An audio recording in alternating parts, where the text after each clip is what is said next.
बिस्मिल्लाहिर्रहमानिर्रहीम। अस्सलाम वालेकुम दोस्तों, मैं हूं ग़ुलाम नबी। आप देख रहे हैं हमारा चैनल GN 786। आज की वीडियो में सबसे पहले बताऊंगा आलमी मार्केट में गोल्ड का रेट, उसके बाद पाकिस्तान में गोल्ड का, चांदी का, बटूर गोल्ड का रेट बताऊंगा।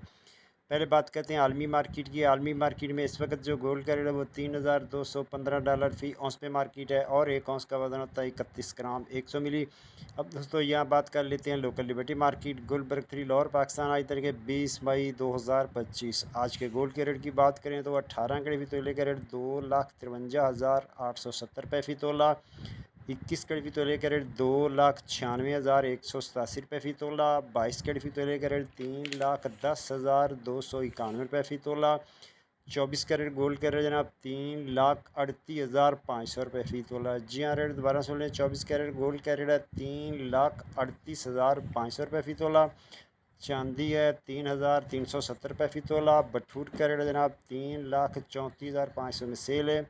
बटूर की वापसी खरीदारी 3,33,500 रुपये फ़ी तोला। पिशावर पक्के तोले का रेट 3,50,000 रुपये फ़ी पक्का तोला। मिलते हैं नेक्स्ट वीडियो में। अल्लाह हाफिज़।